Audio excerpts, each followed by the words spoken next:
Halo semuanya, selamat siang. Assalamualaikum warahmatullahi wabarakatuh. Kali ini saya akan mengajak teman-teman semua untuk panen sawo Manila. Panen sawo Manila nih udah banyak nih, cuman yang gede-gede baru dikit. Tiap minggu dipanen soalnya. Ini sawo Manila usia sekitar 3 tahun ya. Tingginya 1,3 meter. Tingginya udah 3 meter hasil dari cangkokan. Sawo Manila itu udah nggak asing lagi mungkin ya. Udah banyak dijumpai di berbagai wilayah. Khususnya wilayah Jawa Barat, Jawa Tengah, Jawa Timur, Yogyakarta, dan Kalimantan kalau nggak salah ya. Tapi untuk populasi terbanyak atau tanaman sawo terbanyak itu kalau nggak salah di Jogja. Jogja itu kalau nggak salah pada tahun 2015 itu ada sekitar, khusus di Jogja sekitar 100.000 batang ya. Itu yang udah di survei gitu ya, sekitar 100.000 batang. Jadi untuk sentra sawo Jogja menguasai ya. Jadi kalau baru dipetik itu getahnya bukan main tuh.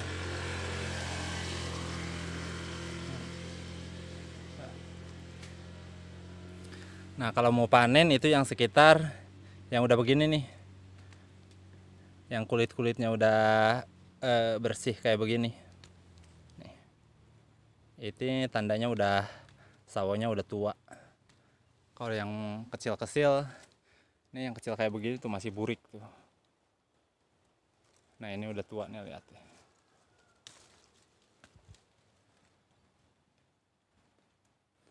Nah, banyak sekali manfaat dari sawo Manila ini khususnya ya. Manfaatnya selain kandungan vitamin A-nya hampir menyamai ini wortel, dia punya kandungan vitamin C juga, kalsium juga gitu.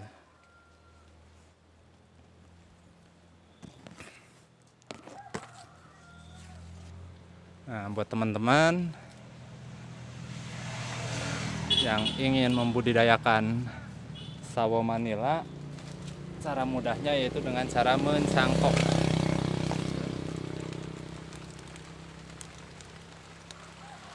Dengan cara mencangkok.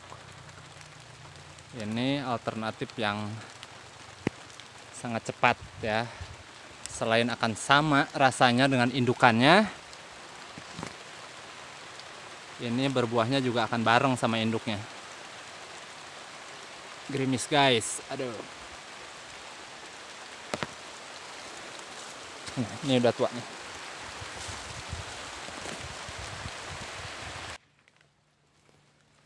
Jadi sawo Manila ini selain rasanya yang sangat manis, dia pun memiliki banyak manfaat ya, yaitu untuk mata, untuk tulang, untuk sariawan, dan untuk daya tahan tubuh. Yang penting mengkonsumsinya jangan berlebihan.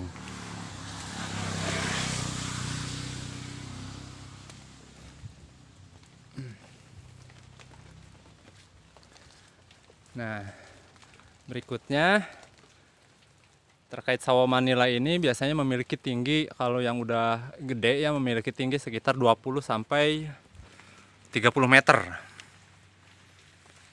Itu beberapa hal yang terkait dengan sawo Manila.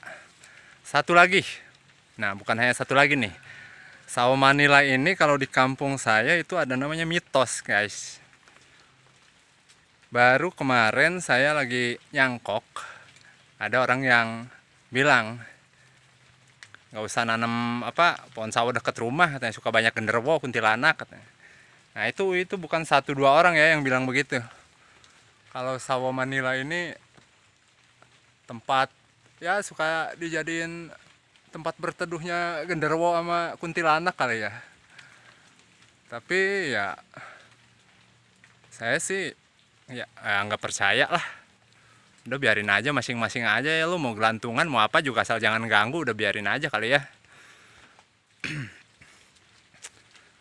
Kita mah sebagai umat muslim ya takut wajar sama yang begituan, tapi jangan berlebihan juga kali ya. Jangan sampai fobia dengan kayak begituan juga. Cuman gara-gara nanam pohon sawo tuh kuntilanak genderuwo pada gelantungan depan rumah. Buat saya sih ya itu mah mitos kali ya. Walaupun mungkin di beberapa daerah yang nanamnya agak di dalam di hutan mungkin bisa jadi gitu ya. Tapi kalau di depan rumah ya udahlah, nggak percaya saya mah ya. Nah satu lagi, ini berikutnya cara budidaya sawo Manila. Nah saya membudidayakan sawo Manila ini awalnya juga saya mencangkok nih. Nah sekarang udah sekitar hampir 3 tahun, tinggi udah 3 meter ya, 3 meter 4 meter. Saya akan membudidayakan ulang. Cangkok 1, 2, 3, 4, satu lagi mana ya, 5 perasaan. Oh ini 5 nih. Nah, jadi budidaya atau mengembangbiakan sawo Manila itu cara mencangkoknya itu hampir sama dengan cara mencangkok pohon-pohon yang lainnya seperti rambutan dan lain sebagainya. Cuman ada sedikit perbedaan nih dari cara mencangkok rambutan atau pohon-pohon lainnya. Alasannya kenapa ada perbedaan? Karena sawo Manila ini memiliki getah yang cukup sangat banyak ya dibandingkan dengan pohon-pohon lainnya. Kalau pohon rambutan ya itu mah anak kecil juga bisa kali ya nyangkok pohon rambutan. Tapi kalau sawo Manila udah banyak cerita orang yang ngomong ke saya kalau dia nyangkok sawo Manila ini gagal terus gitu. Nah, salah satu tips atau trik cara mengembangbiakan sawo Manila dengan cara mencangkok yaitu adalah seperti biasa ya. Dikuliti batangnya sekitar 5-10 cm ya. Sekitar 4 jari seginilah kira-kira ya. 4 jari atau 5 jari. Nah setelah itu biasa dikerik ya, ada kulit dalamnya, kulit lendirnya itu dikerik sampai kering, sampai si kayunya benar-benar dipegang itu kayak kering gitu. Nah pada saat pengerikan itu atau pemotongan si kulitnya, biasanya sawo Manila itu mengeluarkan banyak getah, banyak banget getahnya. Nah ini salah satu trik kenapa orang-orang ada yang berhasil, tapi kebanyakan yang gagal gitu. Ada triknya di sini ya. Jadi triknya itu setelah kalian kerik si batangnya, benar-benar dikerik sampai kering, itu si atasnya itu diratain ya, biasa diratain. Setelah diratain itu, yang kedua ditunggu sampai 5-10 menit. Jangan langsung dikasih tanah ya. Jangan langsung dikasih tanah. Kalau langsung dikasih tanah, kemungkinan besar gagalnya sekitar 70% sampai 80%. Kemungkinan gagal mencangkok pohon sawo Manila ini.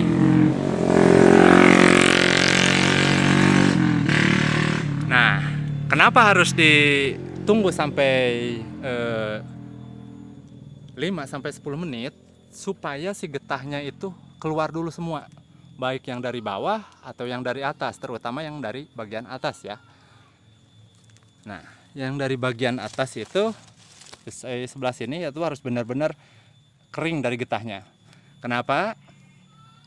Karena kalau getahnya masih ada atau nempel di tanah, meresap ke tanah, begitu Anda habis ngerik langsung diteplokin pakai tanah. Kalau getahnya masih keluar terus nempel di tanah, itu kemungkinan besarnya nggak bakal keluar akar. Ntar si getahnya nyatu ke bawah, yang ada timbul kulit baru gitu. Kalau getahnya nyatu lagi, biarpun itu si getahnya meresap ke tanah gitu ya. Tapi kalau nyatu lagi ke bagian bawah, kemungkinan besar tidak akan keluar akar ya, malah keluar kulit baru. Jadi harus dikasih jeda dulu sekitar 5 sampai 10 menit lah, tunggu sampai kering dulu. Begitu si getahnya udah keluar semua, Anda ambil tanah yang agak lembab ya, ambil tanah yang agak lembab, habis itu diolesin ke seluruh kulit yang udah yang udah dikupas, terutama yang di bagian atas ya. Setelah diolesin itu si tanahnya jangan langsung diteplokin. Jangan langsung diteplokin ya. Dibuang aja, ganti sama yang baru. Nah, udah dikeringin, dioles sama tanah. Udah nggak ada ini lagi, nggak ada getah yang keluar. Karena kalau udah 5 sampai 10 menit udah nggak ada getah yang keluar ya. Biasanya kalau saya nggak ada itu ya. Udah nggak ada yang getah yang keluar, baru dikasih tanah buat cangkokan ya. Nah, yang kedua, cara mencangkoknya itu tanahnya itu diusahakan agak lembab. Yang ketiga, kalau ada sabut kelapa, lebih bagusnya pakai sabut kelapa. Jangan pakai karung atau apa ya, jangan pakai kayak begituan. Lebih bagus pakai sabut kelapa. Karena kalau sabut kelapa ini, kalau ada hujan atau kalau disiram, itu lebih mudah menyerap dan menyimpan airnya cukup lama. Jadi kalau ada hujan seminggu sekali atau 2 minggu sekali, masih lembab ini ya. Nah, poin berikutnya yang sangat penting juga, diusahakan kalau mencangkok apapun, diusahakan itu harus di musim penghujan. Kenapa di musim penghujan? Karena biar nggak ribet harus nyiram mulu gitu ya. Kalau masih mending kalau tanamannya masih pendek kayak begini. Musim kemarau juga kalau tanamannya masih pendek begini atau tanaman apapun ya, kalau mencangkoknya tanamannya masih pendek, bisa mencangkoknya ya di musim kemarau. Tinggal kalian siramin aja 2 hari sekali gitu ya, atau 3 hari sekali. Tapi kalau pohonnya udah tinggi kan repot juga nyiramnya gitu ya. Nah, jadi diusahakan mencangkok itu pada saat musim penghujan tiba. Jadi kalian itu nggak perlu repot-repot nyiram gitu ya. Nah, yang selanjutnya, berapa lama sih kalau kita nyangkok itu? Atau berapa minggu, berapa bulan gitu. Pengalaman saya, ini mah bukan kata orang gitu ya.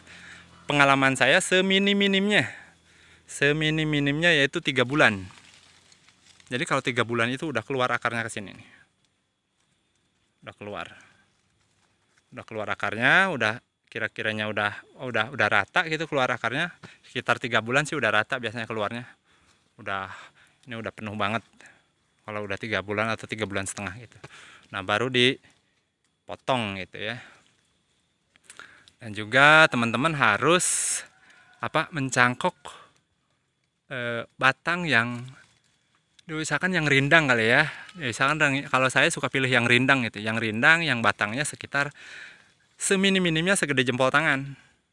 Nah, jangan terlalu gede juga. Kalau terlalu gede, saya pastikan nggak bakal hidup gitu.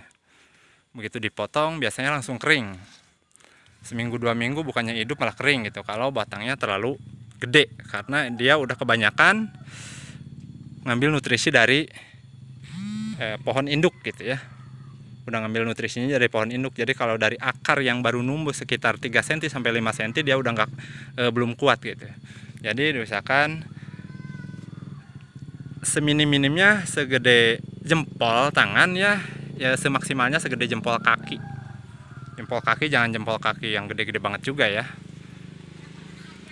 Nah, segede begini nih, segede jempol tuh. Maksimal segede jempol kaki ya. Jangan lebih dari segede jempol kaki. Kalau lebih dari segede jempol kaki, udah pasti, udah dijamin itu nggak bakalan hidup. Itu pengalaman saya ya. pengalaman saya. Jadi itu tata cara bagaimana mencangkok atau membudidayakan buah atau pohon sawo manila. Nah, yang berikutnya terkait sawo manila ini. Sawo manila ini adalah sawo yang tahan terhadap segala cuaca, baik cuaca ekstrim hujan ataupun cuaca ekstrim panas gitu. Musim hujan atau musim panas dia tetap berbuah, nggak ngaruh gitu ya, buahnya tetap lebat juga gitu. Cuman biasanya dalam 1 tahun itu ada 1-2 musim, atau setiap 6 bulan sekali lah, setiap 6 bulan sekali habis musim penghujan biasanya itu buah agak kurang. Tapi setelah sebulan kemudian itu buahnya banyak lagi. Jadi dalam 1 tahun itu ada dua musim atau 1 musim yang benar-benar buah sawonya itu maksimal banget. Walaupun sebenarnya sawo ini nggak musiman ya, jadi setiap hari, setiap bulan gitu berbuah terus. Cuman ada aja 1 atau 2 musim yang benar-benar buahnya itu lebat gitu. Nah itu dia terkait sawo manila. Jadi buat teman-teman jangan lupa ya, tadi cara membudidayakan sawo manila itu cara mencangkoknya sedikit berbeda dengan yang lain, walaupun hampir sama, cuman ada sedikit perbedaannya, yaitu harus semaksimal mungkin si getahnya itu harus benar-benar kering dulu. Jadi habis dikulitin, habis dikerik, diemin selama 5-10 menit gitu ya. Oke, buat teman-teman selamat membudidayakan sawo manila. Ini udah gede guys, aduh susah ngambilnya. Nah ini sawo manila itu juga ada ngeselinnya guys. Ngeselinnya ya ngeselin ini sih, bukan ngeselin karena buahnya apa nggak enak atau banyak semut gitu. Ngeselinnya itu susah jatuhnya gitu. Kalau pohonnya udah gede itu susah jatuh, biarpun udah tua dia tuh nggak jatuh, susah. Jadi kalau dari 1 pohon ada 1000 butir buah, itu yang jatuh paling berapa puluh biji gitu, paling 50 bijian gitu. Jadi susah jatuh. Yang kedua ngeselinnya gimana, ini kalau kena goyang dikit buahnya rontok semua, kena goyang gitu, kena angin agak gede gitu, udah goyang jatuh gitu. Tapi kalau nungguin kita sampai jatuh itu nggak bakalan jatuh sampai mateng juga masih aja di pohon gitu. Udah matang banget baru jatuh. Nah, itu dia cara budidaya sawo manila ya. Nah, lihat nih, ada yang udah matang banget nih guys. Bukan matang ya, apa? Nah, lihat nih.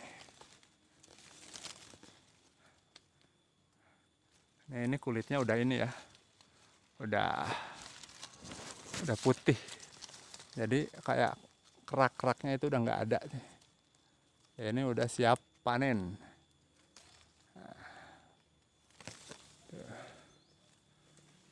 Nah, getahnya bukan main ya lagi nih.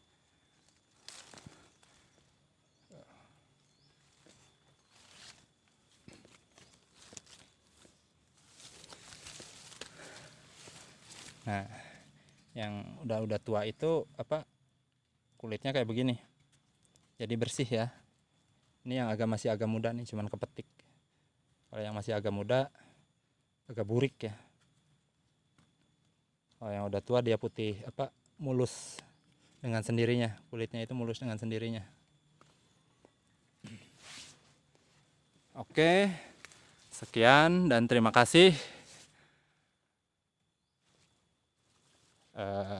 Cuman segitu yang bisa saya sampaikan terkait budidaya sawo manila menurut pengalaman saya ya, bukan pengalaman orang lain gitu.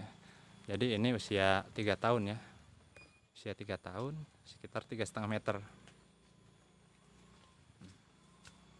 nggak usah takut sama genderuwo di sini ya. Mau genderuwo, kuntilanak, gelantungan udah biarin aja udahlah. Yang penting jangan ganggu gitu ya. Saya nanamnya di depan rumah ini ya. Tuh.